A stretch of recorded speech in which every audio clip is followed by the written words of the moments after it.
Vijayawada university మంచి భవిష్యత్తు కోసం తెలుగు విద్యార్థులు ఇష్టపడే యూనివర్సిటీ. కాల్ 9059052378 905990. ఘటన చోటు చేసుకుంది. ప్రేమోన్మాది దాడి చేయటంతో ఒక కన్న తల్లి తన ప్రాణాలు పోగొట్టుకోవడమే కాదు, ఇప్పుడు ఆ యువతి కూడా ప్రాణాలతో పోరాడుతుంది హాస్పిటల్లో ట్రీట్మెంట్ తీసుకుంటూ. అసలు ఎవరు ఈ ప్రేమోన్మాది, ఏం జరిగింది, ఈ విషయాలు అడిగి తెలుసుకుందాం. యువతి తాలూకా బంధువులైతే మనతో పాటు ఉన్నారు. మీరేమవుతారండి అమ్మాయికి? నేను అమ్మాయికి అయితే నేను పిన్నిని అవుతానండి. అమ్మాయి పేరు, ఫ్యామిలీ డీటెయిల్స్? తన పేరు దీపిక అండి. యాక్చువల్ గా వాళ్ళది నేటివ్ ప్లేస్ వచ్చి శ్రీకాకుళం దగ్గర. వాళ్ళు ఇక్కడ జస్ట్ వాళ్ళ ఫాదర్ వర్క్ చేస్తారు కాబట్టి ఇక్కడికి వచ్చేసారు. ఇలా వచ్చేసి ఇప్పుడు చనిపోయిన ఆవిడ కూడా మాకు అక్క అవుతుందండి. అమ్మాయి కూడా ఇంక జస్ట్ నర్సింగ్ మొన్ననే కంప్లీట్ చేసిందండి. అమ్మాయి ఇంక ఇప్పుడు జాబ్ ట్రయల్స్ లో ఉంది. ఈ లోపే ఇలా చేశారు. అంటే ఎందుకు జరిగింది అనుకుంటున్నారు? అంటే ప్రేమ ఏదైనా నడుస్తోందా? పెళ్లికి నిరాకరించడమా ఏంటి? యాక్చువల్ వాళ్ళిద్దరు రిలేషన్ లో ఉన్నారు మ్యామ్. రిలేషన్ లో ఉన్నారు. పేరెంట్స్ కూడా ఒప్పుకున్నారు పెళ్లికి ఒప్పుకున్నప్పటికి కూడా మరి అబ్బాయి ఎలా చేశాడంటే మేబీ వీళ్ళిద్దరు మాట్లాడుకునేటప్పుడు లవ్ లో ఏమైనా ఉంటాయి, వాళ్ళ మేబీ అవ్వచ్చు ఏదో ఒకటి. అది కూర్చొని మాట్లాడుకుంటే సెట్ అయిపోతుంది కదా. పేరెంట్స్ కూడా ఒప్పుకున్నారు. వాళ్ళ ఇంకా అమ్మాయి చిన్నపిల్ల 20 years. ఆ 20 years అమ్మాయి ఎలా సార్, ఆ 20 years అమ్మాయి ఎలా సరే ఎలా మేడం ఇప్పుడు పెళ్లి చేసుకుంటది? సో మేబీ పేరెంట్స్ కొంచెం టైం అడిగారు. అదే అబ్బాయికి నచ్చలేదు. వీళ్ళు కూడా చాలా పూర్ ఫ్యామిలీ కదా, వీళ్ళు కూడా టైం అడిగే గ్యాప్ లోనే ఇలా చేశారు. అమ్మాయి ఫాదర్ ఏం చేస్తుంటారు? ఎంతమంది పిల్లలు వీళ్ళిద్దరు పిల్లలు మేడం. అబ్బాయి బీటెక్ చదువుతున్నాడు, పాప రీసెంట్ గా నర్సింగ్ చేసింది. బావగారు కూడా కార్ డ్రైవర్, అక్క హౌస్ వైఫే. అతను కార్ డ్రైవింగ్ చేస్తూ పిల్లల్ని చదివిస్తూ ఇంతవరకు తీసుకొచ్చారు. ఇప్పటికిప్పుడే పెళ్ళి అంటే అతను చేస్తూ కూడా ఆ మాత్రం అతని ఏజ్ కూడా ఇంక 20. సో కొంచెం టైం అడిగారంటే ఇప్పుడు మాకు కూడా ఇంక క్లారిటీగా తెలీదు. ఇప్పుడు పాప హాస్పిటల్లో ఉంది. అమ్మాయి వస్తే గానీ మనకి కరెక్ట్ అయిన ఇన్ఫర్మేషన్. అసలు ఈ ప్రేమోన్మాది డీటెయిల్స్ ఏంటి? అతను ఏం చేస్తుంటాడు? 6 years నుంచి రిలేషన్ లో ఉన్నప్పుడు కుటుంబ పరిస్థితి ఆల్మోస్ట్ ఈ అమ్మాయి తాలూకా కుటుంబ పరిస్థితి కూడా తను అర్థం చేసుకుని ఉండాలి. బట్ ఎందుకు ఇలా దారుణానికి ఒడిగట్టాడు? ఆ అబ్బాయిది పాలకొండ దగ్గర నందివాడ గ్రామం అంట మ్యామ్. అక్కడ అబ్బాయి కూడా ఏం చేయట్లేదంటే జస్ట్ విలేజ్ లో ఉండే అతనే ఇలా సిటీకి వచ్చి ఎవరు లేని టైంలో చేశాడంటే ఇంకా విలేజ్ లోనే అబ్బాయి ఎంత చేయొచ్చు మేడం? ఇలా అని తెలిసింది. 6 years లో ఉంటున్నారని. మీరు పైకి వెళ్ళి చూసారా? వెళ్ళి చూసాను మ్యామ్. నాకు లోపలికి అయితే అలౌ చేయలేదు కానీ బయట నుండి చూసాను. అక్క అంతా మొత్తం రక్తపు మడుగులో పడి ఉందండి. ఆవిడ ఫేస్ కూడా కనిపించలేదు. అంత దినిగా అంత క్రూరంగా ఎలా మేడం అసలు చంపుతారు మనుషుల్ని?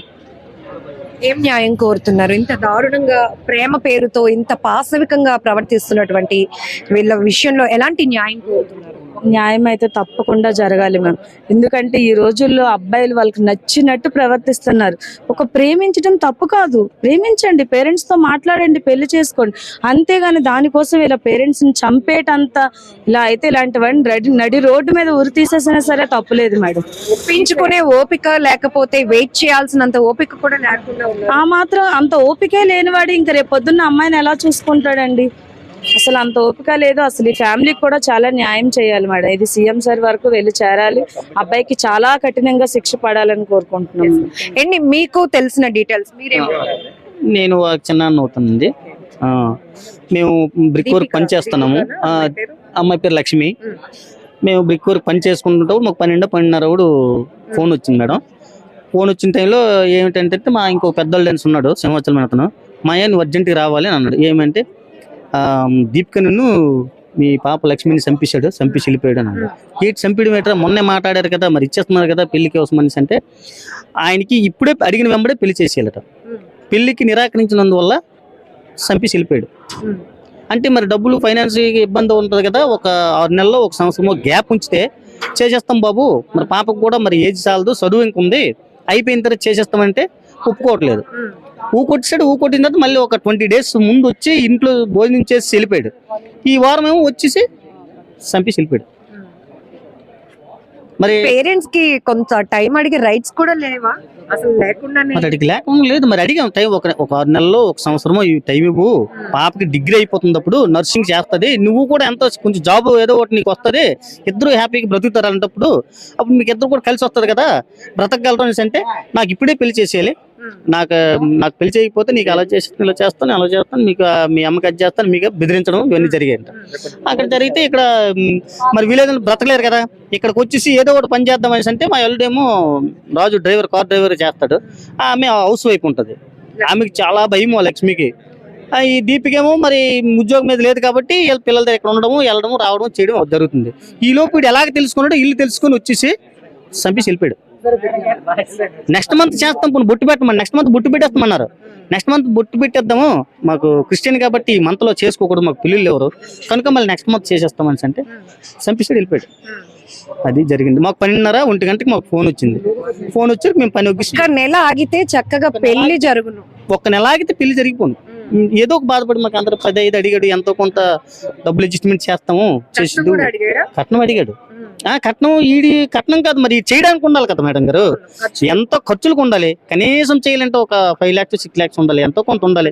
ఏదో ఒక చేసి నెక్స్ట్ ఇయర్కి చేసేద్దాము అని అంటే ఈ లోపు ప్లాన్ చేసి వెళ్ళిపోయాడు. మాకు ఫోన్ వచ్చింది, 12:30, 1 గంట ఫోన్ వచ్చింది. వచ్చేసరికి అంత బ్లడ్ చనిపోయింది. ఈ పాపకేమో ఈ పీక దగ్గరేమో కోసడం వల్ల భాస్కర్ గారు, ఎస్సీ గారు ఏమో హెల్ప్ చేసి గాయత్రి హాస్పిటల్లో జాయిన్ చేశారంట ఆయన. మేము వచ్చేసరికి ఆయన ఒళ్ళంతా బ్లడ్డే, మేము వచ్చేసరికి చనిపోయి ఉంది. దీపిక కండిషన్ ఇప్పుడు ఎలా ఉందంట? మేము అక్కడికి వెళ్ళట్లేదు, ఇంకా ఈ పాప దగ్గరే ఉన్నాము. దీపిక గురించి మాకు ఇంకేమి తెలియదు. అదేమో చూసి అది మీరు తెలుసుకుని ఇలాంటిది ఇంకొకటికి జరగకుండా ఏం చేస్తాడు అసలు ఇతను? పెళ్లి అంటున్నాడు, వీడేం చేస్తాడు అసలు? వీడు అసలు ఏమి చేయలేదు, బ్రతకడానికి ఆమెను ఎలాగ పెంచుతాడు అనేటువంటి భయంతో కొంత డ్రాగన్ చేసి ఆపాము. కొంచెం ఉద్యోగం వస్తుంది, ఇద్దరు కష్టపడి చదువుతారు, ఉద్యోగం వస్తే ఇద్దరు హ్యాపీ బతుకుతారు కదా అనేసి. వీడు ఎప్పుడు పెళ్లి వీడికి ఉద్యోగమే తేయట్లేదు. అప్పుడు పాప భయపడ్డది, నవీన్ అంట, మాకు పూర్తి తెలీదు, మరి దగ్గర ఇది కాబట్టి మా అక్కగారు వాళ్ళ పాప కాబట్టి నాకు దగ్గర తెలుసు, చిన్న అవుతాను కాబట్టి ఈ విధంగా చేశాడు. నవీన్ది నందివాడ, వీళ్ళదేమో పుర్లి. ఎంత డిస్టెన్స్ ఉంటది? ఇద్దరిది శ్రీకాకుళం జిల్లాలే, 5 కిలోమీటర్లు 30 కిలోమీటర్లు ఉంటుంది వాళ్ళకి వీళ్ళకి. వీళ్ళిద్దరికి పరిచయం ఎలాగండి? దీపిక అంటే పాప పెళ్లికి అలా చిన్న పిన్ని గారింటికి వెళ్ళింది.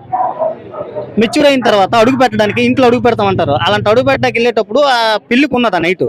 పెళ్లికుంటే వీళ్ళిద్దరు మరి ఎలాగా మీట్ అయ్యారో ఈ చదువు విషయంలోనో లేకపోతే ఎక్కడో కలిసిన తర్వాత ఇద్దరు లవ్ లో 6 years లవ్ జరిగిందంట. ఈ 6 years లోన అలాగే 3 సంవత్సరాలు డ్రాగన్ చేశాడు. డబ్బులు లేక, పెళ్లి చేసుకోలేక, చదివించడానికి ఇబ్బంది పడి వీళ్ళు బ్రతకడమే కష్టంగా ఉంటుంది.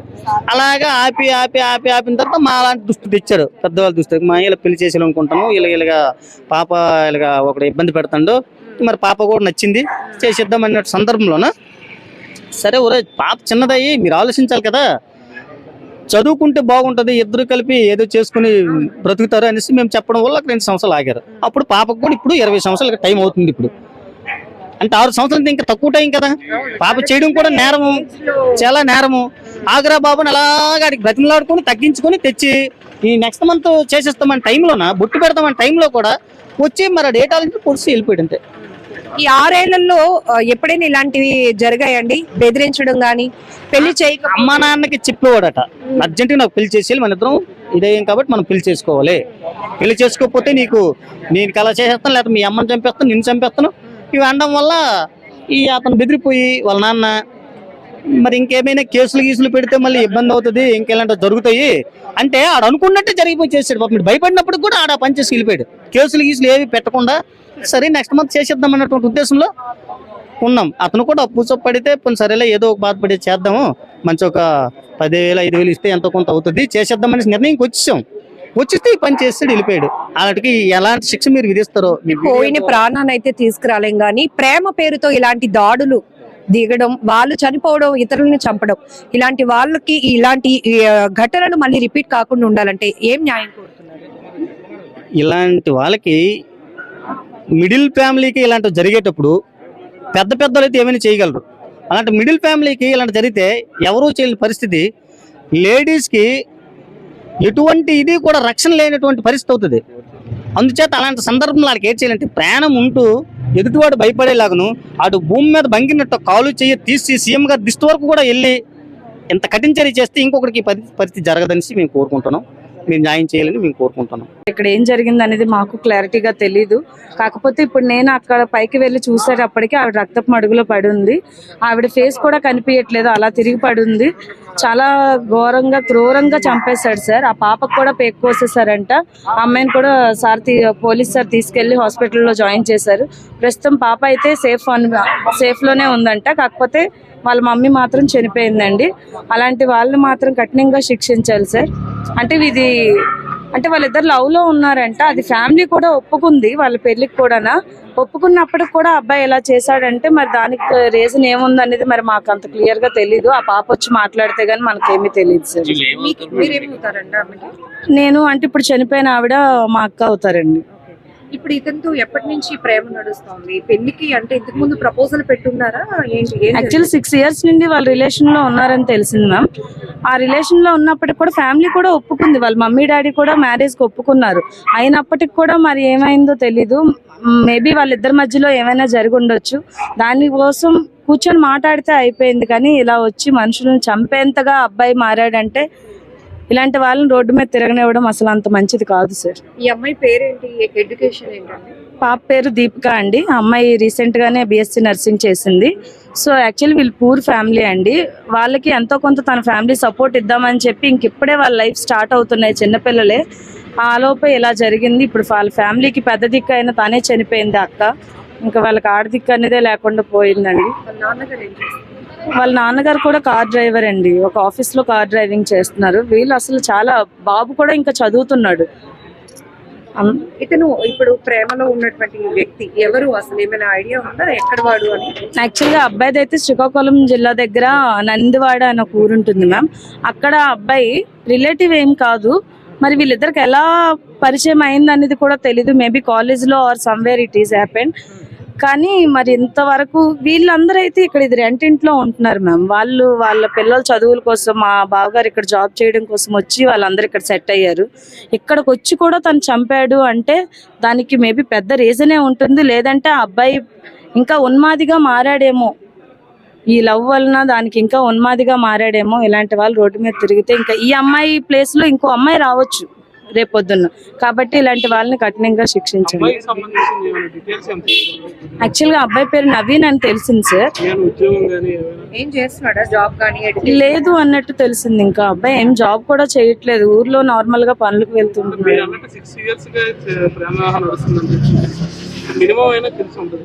అంటే నాకు తెలియదు సార్. ఫ్యామిలీ వాళ్ళకి తెలుసు.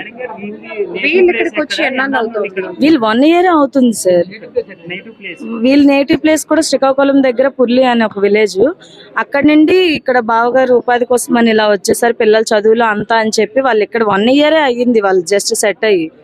ఇంకా ఈ లోపే ఇలా జరిగింది. ఇంత దారుణంగా ప్రేమించినటువంటి అమ్మాయి పైనే కాదు వాళ్ళ తల్లిని కూడా పొట్టన పెట్టుకున్నటువంటి వ్యక్తి ఎలా అంటే ఏం జస్టిస్ కోరుతున్నారు మీరు? నిజంగా మేడం, నిజంగా అంటే ఇప్పుడు వీళ్ళు చనిపోయినట్టు అని ఆలోచించకుండా యాజ్ ఏ పేరెంట్ గా మనం ఆలోచించుకుంటే ఇలాంటి వాళ్ళు నిజంగా కఠినంగా శిక్షించాలి సార్. ఇలా ఉంటే అసలు ఆడపిల్లలు తల్లిదండ్రులు ఎలా అండి రోడ్డు మీద తిరుగుతారు? మనకి ఎన్ని సెక్షన్స్ వచ్చినా